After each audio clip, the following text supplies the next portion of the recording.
میں بستر پر آنکھیں موند کر لیٹا تھا۔ نہ جانے میری زندگی کتنی باقی بچی تھی، اگلا سانس نصیب ہونا بھی تھا یا نہیں۔ میں دھیرے دھیرے سانس لیتے ہوئے سوچنے لگا، اب تو مجھ سے گہری سانس بھی نہیں لینے ہو رہی تھی۔ ذرا سی لمبی سانس کھینچ لیتا تو پھیپھڑوں میں اس قدر شدید درد اٹھتا کہ میں تڑپ کر رہ جاتا۔ میں دھیرے دھیرے سانس بامشکل لے پاتا تھا۔ مجھے سانس کی بیماری لگ چکی تھی اور میرے گردوں میں پتھری تھی۔ ہائی بلڈ پریشر کی وجہ سے میرے دل کو بھی نقصان پہنچ رہا تھا۔ ان 2 سالوں میں کن کن مصیبتوں سے گزر کر اس نوبت تک پہنچا تھا۔ میں تو اس غلطی کی تلاش میں تھا کہ آخر مجھ سے ایسا کون سا گناہ ہوا ہے جس کی بدولت آج میرے ساتھ یہ سب کچھ ہو رہا ہے۔ میں نے بیوی بچوں کے حقوق بھی پورے ادا کیے تھے، کبھی بھی کسی سے اونچی آواز میں بات تک نہیں کی تھی، نہ ہی اپنی ماں کی خدمت میں کوئی کمی چھوڑی تھی۔ ان کے مرنے کے بعد ان کے چہلم تک میں غریبوں میں کھانا بانٹتا رہا تھا۔ رہی بات اپنی دکان کی، تو میں نے آج تک نہ ناپ تول میں کمی کی تھی اور نہ ہی سود لیا تھا۔ مختصر یہ کہ میں ہر لحاظ سے اس طرح کے گناہوں سے بچا ہوا تھا جو کبیرہ گناہوں میں شمار ہوتے تھے۔ مگر آج جو کچھ میری حالت تھی وہ آزمائش تو نہ تھی، بلکہ یہ تو کسی گناہ کی پاداش میں ملنے والی سزا لگتی تھی، جیسے میرے کسی بہت بڑے گناہ کی سزا ہو۔ میری تو بیوی بھی اب مجھ سے دور رہنے لگی تھی۔ پیاس لگتی تو کتنی ہی بار پانی مانگنا پڑتا، تب جا کر وہ غصے سے میرے سامنے پانی کا گلاس بڑھا دیتی۔ میرے وجود میں کپ کپی طاری ہو چکی تھی، مگر اس کے باوجود میں خود ہی کھانا کھاتا پیتا تھا۔ بیوی صبح سویرے مجھے ناشتہ دینے کے بعد گھر سے چلی جایا کرتی تھی اور سارا دن اپنے میکے میں گزار آیا کرتی، جبکہ میں اپنے بستر پر پڑا ایک گھونٹ پانی کو بھی ترستا رہتا۔ میں بس بامشکل سانس لیتے ہوئے یہی سوچتا رہتا کہ آخر مجھ سے ایسا کون سا گناہ ہوا ہے جس کی سزا میں میری بیوی بچے مجھ سے یوں دور ہو گئے ہیں۔ میں نے تو ان کی آرام و آسائش اور ان کی خواہشات پوری کرنے کے لیے سب کچھ کیا تھا، مگر اس کے باوجود آج جب مجھ پر مشکل وقت آیا تو یہ میرے ساتھ یوں اجنبیوں جیسا سلوک کر رہے تھے۔ میری آنکھوں سے آنسو بہنے لگے تھے۔ وجود میں اب تو اتنی بھی طاقت نہیں رہی تھی کہ اپنی آنکھوں سے بہتا ہوا پانی میں صاف کر سکوں۔ آج بھی میری بیوی بچوں سمیت میکے جا چکی تھی اور کھانا میرے سامنے یوں ہی بغیر ڈھکے پڑا ہوا تھا، جس پر مکھیاں بیٹھ کر اسے خراب کر چکی تھیں، مگر میرا تو ہر شے سے ہی دل چاٹ ہو چکا تھا۔ کچھ دیر بعد بھوک اور نکاہت سے میری آنکھیں بند ہونے لگیں۔ میں آنکھیں بند کر کے ابھی سونے کی کوشش کر رہا تھا، مگر درد کی وجہ سے نیند آنکھوں سے کوسوں دور تھی۔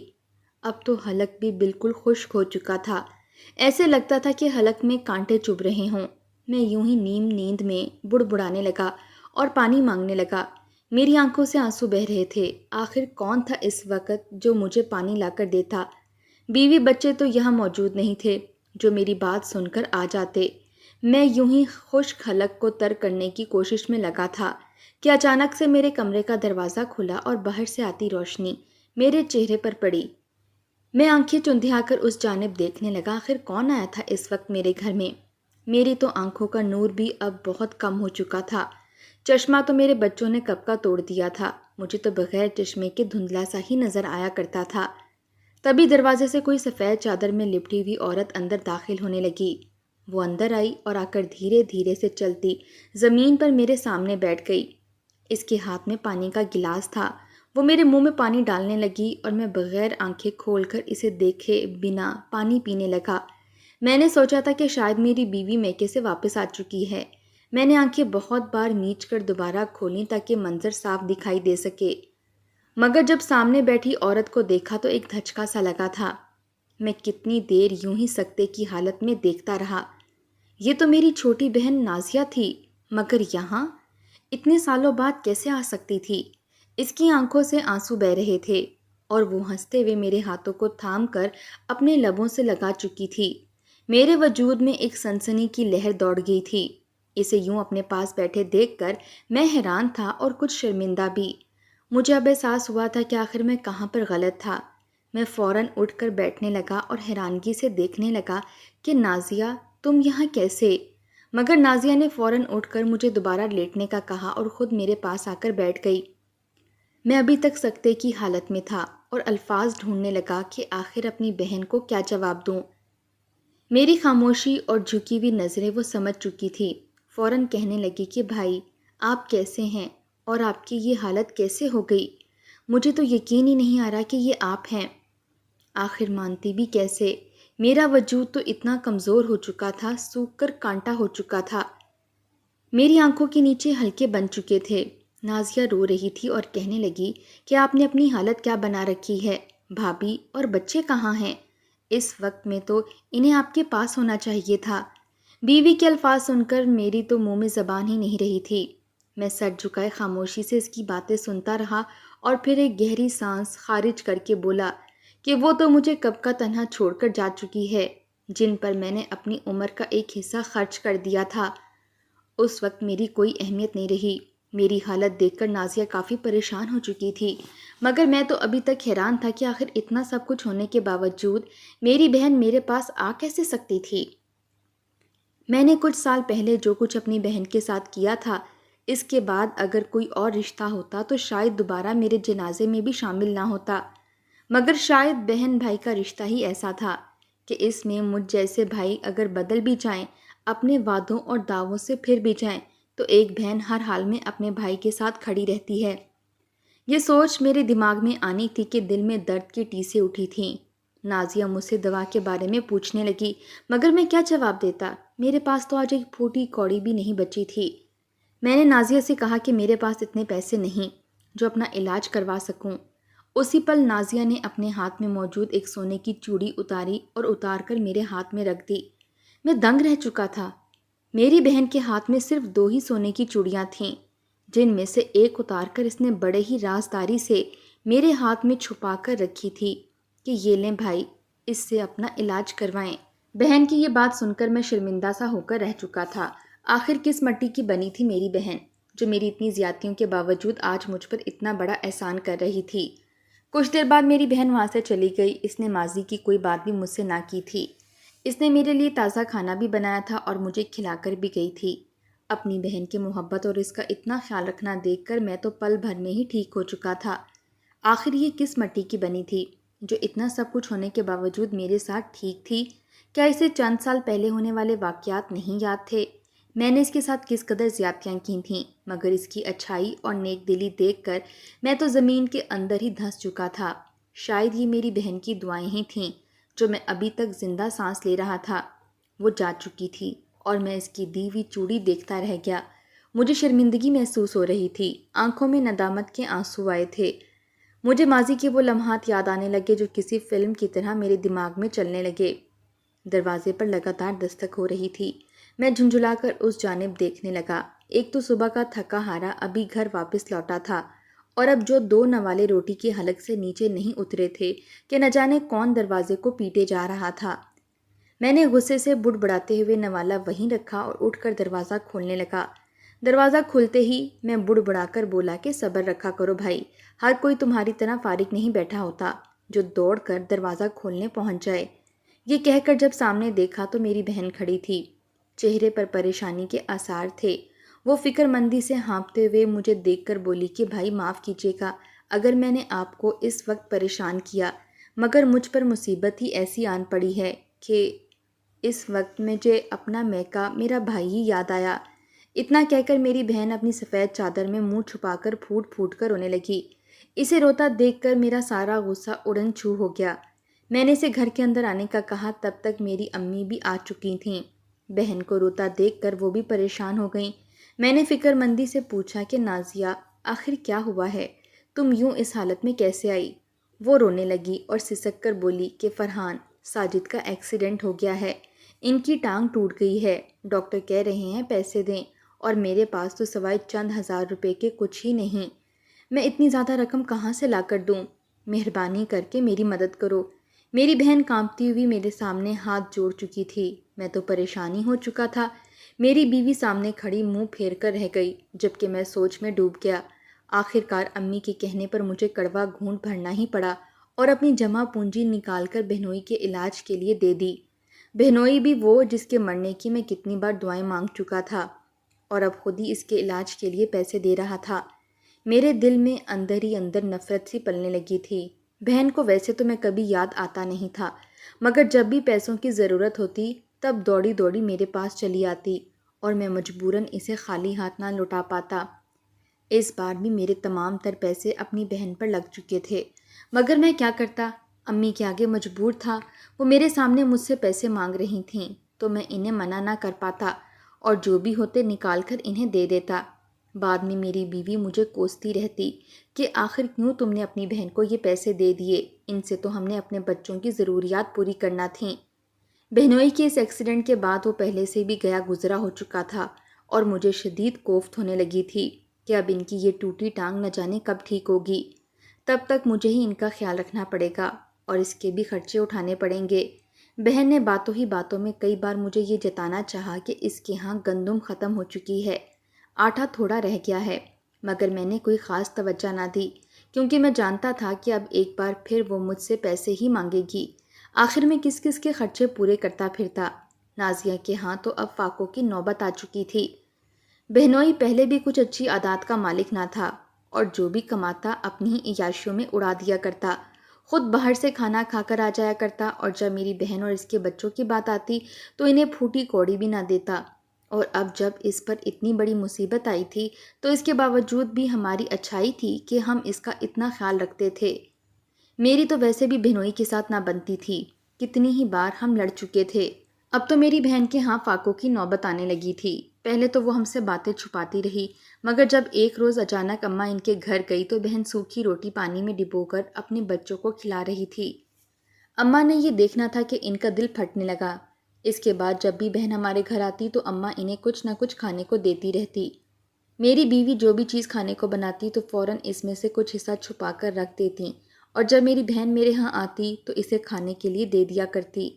پہلے پہل تو مجھے یہ سب نارمل لگا، مگر پھر دھیرے دھیرے جب میرا ہاتھ بھی تنگ ہونے لگا تو مجھے اس انداز سے کوفت ہونے لگی تھی۔ آخر ماں میری کمائی کے پیسوں سے ہی میری بہن کا گھر بھی چلا رہی تھی۔ مجھے اب اپنی بہن سے کوئی خاص محبت نہیں رہی تھی۔ مجھے اب اس کا روز ہمارے ہاں آنا برا لگ رہا تھا، جبکہ میری بہن تو ابھی تک یوں ہی مجھ سے محبت کیا کرتی تھی۔ کچھ روز بعد میری اماں کی طبیعت خراب ہوئی اور وہ وفات پا گئیں۔ انہوں نے نازیہ کے حالات اور اس کا بکھرتا گھر ہی دل پر لگا رکھا تھا۔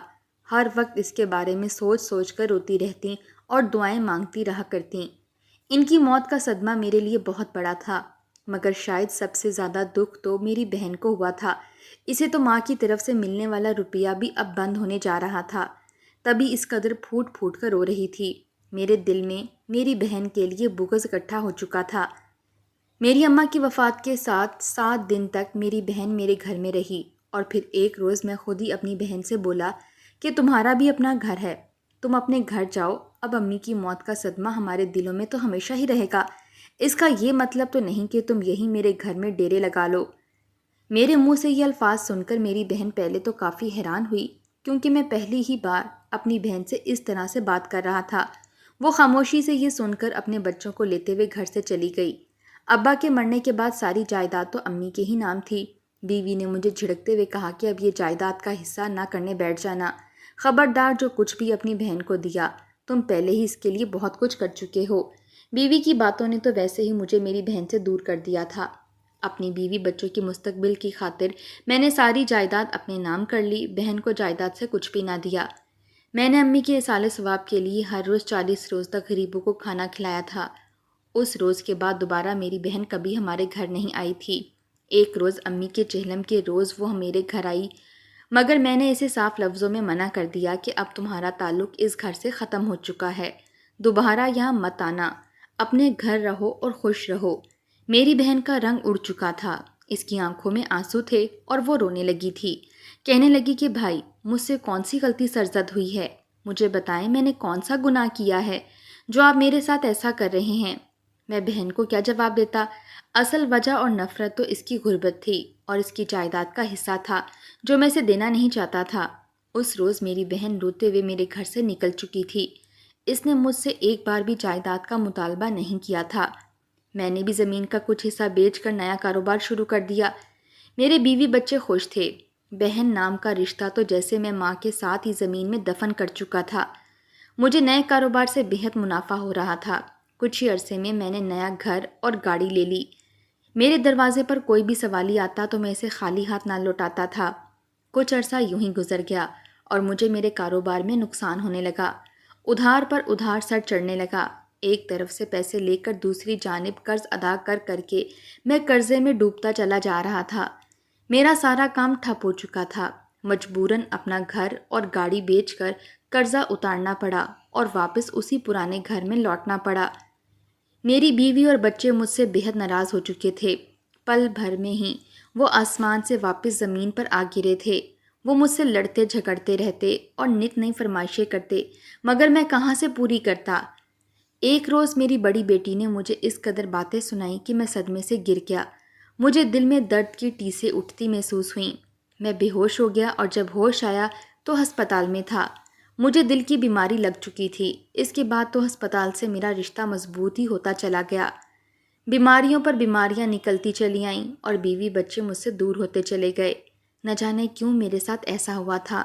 2 سال کے اندر اندر مجھے زوال آ چکا تھا، اور کس بنا پر آیا تھا یہ بھی مجھے آج پتہ لگ چکا تھا۔ میں نے اس چوڑی کو مٹھی میں زور سے بھینچ کر دوبارہ کھولا جس میں میری بہن کا لمس موجود تھا۔ مجھے یاد ہے میری بہن کی 6 سونے کی چوڑیاں تھیں جو اماں نے اسے دی تھیں۔ جب میں نے اسے گھر سے نکالا تھا تو کچھ روز بعد میری بیوی نے نازیہ سے ان پیسوں کا مطالبہ کیا تھا جو آج تک میں نے اس پر اور اس کے شوہر پر خرچ کیے تھے۔ پھر کیا تھا، وہ اپنی 4 چوڑیاں ایک پرانے سے رومال میں لپیٹ کر دروازے پر ہی دے کر واپس لوٹ چکی تھی، اور میں بدبخت بھائی وہی چوڑیاں بیچ کر اپنے خوابوں کے محل تعمیر کرنے چلا تھا۔ مجھے مرنے سے پہلے اپنی بہن سے معافی مانگنی تھی۔ اس کا میرے پاس آنا تو مجھے آدھا ٹھیک کر چکا تھا۔ شاید اپنوں کے رویے نے ہی مجھے اس حالت تک پہنچا دیا تھا۔ اگلے ہی روز میں نے بہت وقت بعد نیا سوٹ زیب تن کیا، خود کو سنوارا جیسے نازیہ مجھے سنورنے کا کہا کرتی تھی، اور پھر اپنی بہن کے گھر کی جانب چلا آیا۔ جب گھر کے دروازے پر دستک دی تو دروازہ کھلا تھا۔ میں ہچکچاتے ہوئے اندر داخل ہو گیا۔ صحن میں کوئی بھی نہیں تھا۔ میں شرمندہ سا بوجھل قدموں سے چلتا بہن کو آواز دینے ہی والا تھا کہ تبھی مجھے بہن کے رونے کی آواز آئی، اور ساتھ ہی بہنوئی کے چلانے کے بھی۔ میں فوراً اس کمرے کی جانب بڑھا۔ سامنے کا منظر دیکھ کر میرا وجود کانپ گیا۔ میرا بہنوئی ساجد نازیہ کو بالوں سے پکڑ کر دبوچتے ہوئے کہنے لگا کہ اگر آج تو نے مجھے پیسوں کا انتظام نہ کر کے دیا تو میں تجھے ہی بیچ ڈالوں گا۔ ویسے بھی تیرے آگے پیچھے کوئی موجود نہیں، تیرا ولی وارث جو تیری خبر بھی لے سکے۔ اتنا سننا تھا کہ مجھے غصہ آ گیا۔ میں کرخت لہجے میں بولا کہ ساجد اختر، زبان سنبھال کر بات کر۔ تیری ہمت کیسے ہوئی میری بہن کو لاوارث سمجھنے کی؟ اس کا بھائی، اس کا وارث موجود ہے۔ تو اپنی حدود یاد رکھ۔ نازیہ بیوی ہے تیری، کوئی خریدی ہوئی غلام نہیں جس کے ساتھ تو یہ سلوک کرے گا۔ مجھے وہاں دیکھ کر نازیہ اور ساجد دونوں ہی دنگ رہ چکے تھے۔ میں نے آگے بڑھ کر نازیہ کو اٹھا کر اپنے ساتھ لگا لیا۔ ساجد طنز بھرے لہجے میں کہنے لگا کہ تم بتاؤ گے مجھے بیوی کے حقوق اور اس کا مقام جو خود بہن کا حق کھا کر اس نوبت تک پہنچ چکا ہے۔ اس کا طنز کرنا تھا کہ میری بہن چلا اٹھی اور شوہر سے بولی، خبردار، جو میرے بھائی کو لے کر ایک لفظ بھی کہا۔ میں نے خود اپنا حصہ بھائی کو دے دیا تھا۔ یہ ہمارا آپس کا معاملہ ہے۔ اپنے گریبان میں جھانک کر دیکھو، پھر میرے بھائی کے لیے بات کرنا۔ مزید ساجد کچھ بولتا اس سے پہلے ہی میں نے اپنی بہن اور اس کے بچوں کو اپنے ساتھ لیا اور اپنے گھر لے آیا۔